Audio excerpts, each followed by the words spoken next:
pendidik yang dimaksud di sini adalah seseorang yang memberikan sikap pelajaran agar menjadi lebih baik ke depannya. Seorang pendidik harus memberikan contoh yang baik kepada peserta didiknya. Guru dapat memperlihatkan etika yang baik sebagai seorang pendidik.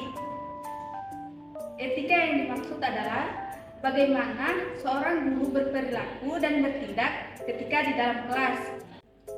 Hari ini kita akan membahas tentang beberapa etika yang harus dimiliki seorang pendidik dan dilengkapi dengan hadis-hadis yang mendasarinya.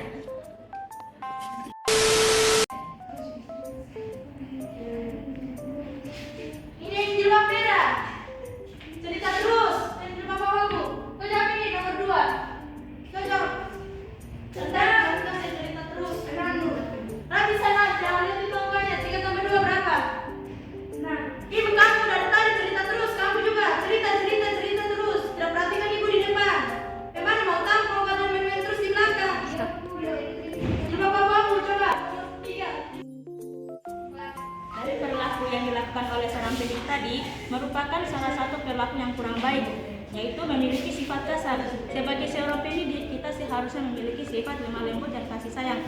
Sebagaimana dalam hadis Nabi, yaitu An Abi Sulaiman Malik bin Huwairith qala atainan Nabiyya sallallahu alaihi wasallam wa nahnu syababatun mutaqarribuna fa aqamna indahu ishrina lailatan fadunna an nashtaqna ahlana wa sa'alana amman tarakna fi ahlina fa akhbarnahu wa kana rafiqan rahiman fa qala irji'u ila ahlikum fa'alumuhum wa muruhum wa sallu kama ra'aytumuni wa idza hadaratis sholata falyu'adzin lakum ahadukum thumma liya'umukum akbarukum, yang artinya Abu Sulaiman Malik bin Huwairith berkata, kami beberapa orang pemuda sebaya mengunjungi Nabi. Lalu kami menginap bersama beliau selama 20 malam. Beliau menduga bahwa kami merindukan keluarga dan menanyakan apa yang kami tinggalkan kepada keluarga.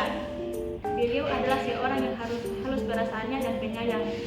Nabi bersabda, kembalilah kepada keluarga kalian, suruhlah mereka, ajarilah mereka, dan sholatlah kalian sebagaimana melihatku sholat. Apabila telah masuk waktu sholat, hendaklah salah seorang di antara kalian mengumandangkan azan, dan yang lebih tua hendaklah menjadi imam. Hadis riwayat Bukhari. Dari penjelasan hadis tadi, di mana Nabi Muhammad sebagai seorang pendidik itu memiliki sifat yang lemah lembut dan penuh kasih sayang, di mana kita sebagai seorang pendidik harus memiliki sifat yang lemah lembut. Jika tidak, ketika kita kasar kepada peserta didik, maka peserta didik akan merasa tertekan dan tidak menyukai kita, sehingga sifat peserta didik akan menjadi penghalang bagi kita dalam mencapai tujuan pembelajaran. Selain itu, kita sebagai seorang pendidik juga harus memiliki sifat penuh kasih sayang kepada peserta didik. Ketika kita memiliki sifat penuh kasih sayang kepada peserta didik, maka peserta didik itu akan merasa nyaman dan menyukai kita, sehingga mereka dengan mudah akan menerima pembelajaran. Ketika mereka mudah menerima pembelajaran, maka tujuan pembelajaran akan mudah dicapai. Baik anak-anak, ada yang ingin kalian tanyakan mengenai materi kita? Saya Bu. Oke, silakan aja. Kenapa gambarnya kita berbeda-beda? Kenapa tidak sama saja? Karena untuk pertanyaannya ibu kurang pahami, mungkin bisa tanyakan sama guru agamanya ya.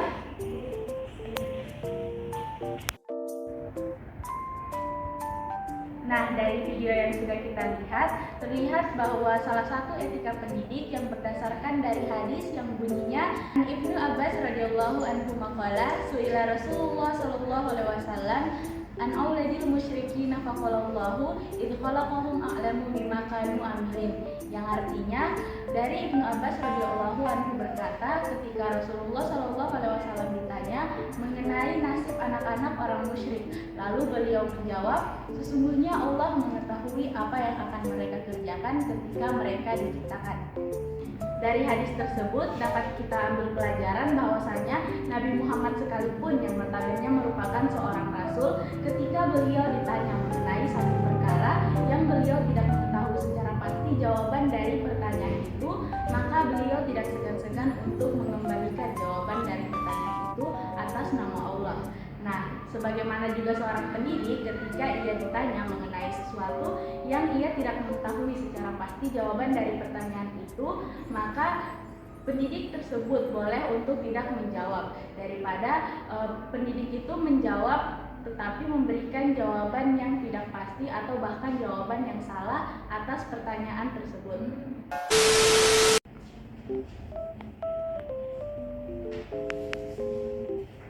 Kenapa tidur?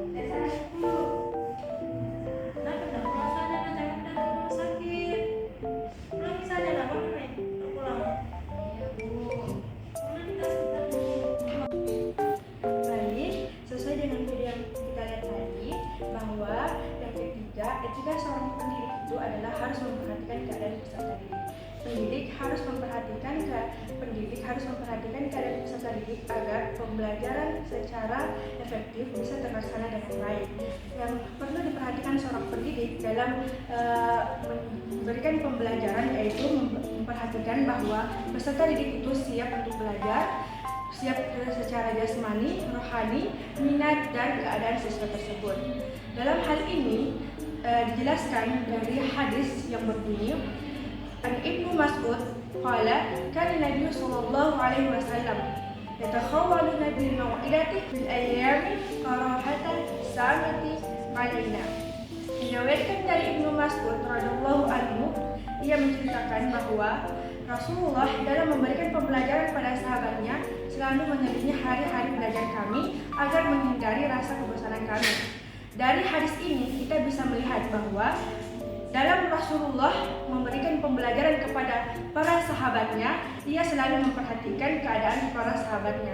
Dalam pembelajaran ia selalu ada waktu untuk belajar dan ada waktu untuk istirahat agar para sahabat atau peserta didik tidak merasakan kebosanan. Kemudian dari Muhammad Utsman yang ia mendapatkan tentang bahwa yang paling penting dalam pembelajaran itu adalah jadwal belajar. Hal ini dijelaskan sebagaimana 14 silam yang lalu pada saat Al-Quran diturunkan, Al-Quran juga diturunkan secara berangsur-angsur selama 23 tahun. Hal ini dibuktikan bahwa ini karena pembelajaran itu harus ada selingan, harus ada antara istirahat dan belajar, karena tujuannya agar para kaum muslimin ada waktu untuk menghafalkan ketika Al-Quran itu diturunkan. Kemudian ada suatu kisah yang diceritakan oleh Abu Wa'il radhiyallahu anhu, ia berkata, pada saat hari Kamis Abdullah selalu memberikan ceramah kepada para sahabatnya. Lalu di antara salah seorang dia berkata bahwa, wahai ayah Abdurrahman, bisakah kamu memberikan kita pembelajaran di setiap hari? Lalu ia menjawab, saya tidak bisa memberikan pembelajaran di setiap hari karena saya tidak ingin melihat ada rasa kebosanan, ada rasa malas kepada diri kami semua. Jadi hal ini diterapkan juga pada Rasulullah, di mana ia memberikan pembelajaran kepada para sahabatnya ketika ia memberikan 10 ayat untuk dipahami oleh para sahabatnya. Lalu ia mengatakan para sahabatnya tidak boleh mempelajari selain dari 10 ayat itu ketika 10 ayat itu sudah dipahami dan sudah bisa diamalkan dengan baik. Baik, saya akan melanjutkan penjelasan dari sifat atau etika pendidik yang terakhir, yaitu berlaku atau berkata jujur. Dalam hadis Nabi, dalam Islam Allah memerintahkan hambanya untuk selalu jujur kepada orang lain dan bahkan diri sendiri. Ada hadis yang berbunyi, alaikum bis-sadaqi fa inna sadaqi yahdi ilal birri wa innal birri yahdi ilal jannah, yang artinya dari Abdullah, dia berkata, Rasulullah bersabda, kalian harus berkata jujur karena kejujuran akan membimbing kebaikan dan kebaikan itu akan membimbing ke surga. Nah, dalam hadis Nabi, seorang pendidik juga harus memiliki sifat jujur dan terbuka agar dapat membawa peserta didik menuju keberhasilan tujuan pendidikan.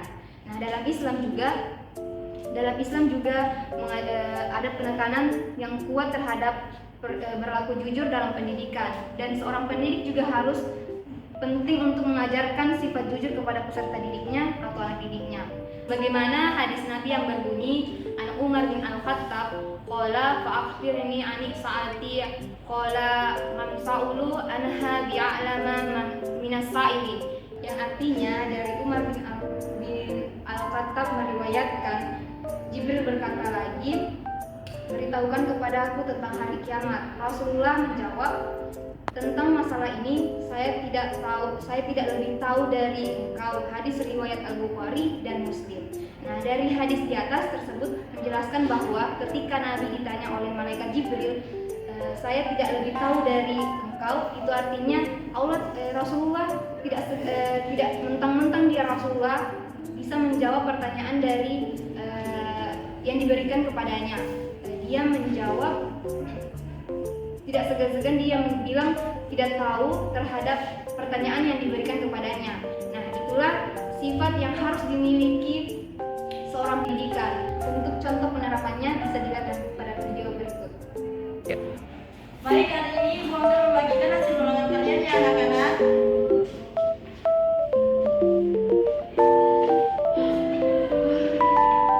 Gimana anak-anak, sudah lihat hasil ulangannya? Ada yang mau bertanyakan tentang nilainya?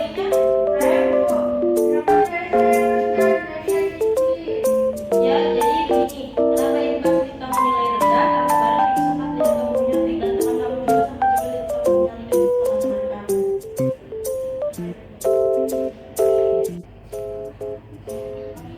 Baik, dapat kita simpulkan dari penjelasan rekan-rekan saya, etika seorang pendidik ada 4 jika disandarkan oleh bagaimana sifat Rasulullah memberi penjelasan kepada sahabatnya, yaitu 1. Sifat lemah lembut dan kasih sayang. Yang kedua, membalikan ilmu kepada Allah. Yang ketiga, memperhatikan keadaan peserta didik. Dan yang keempat, berlaku dan berkata jujur. Terima kasih. Maaf ya kalau nggak sempurna.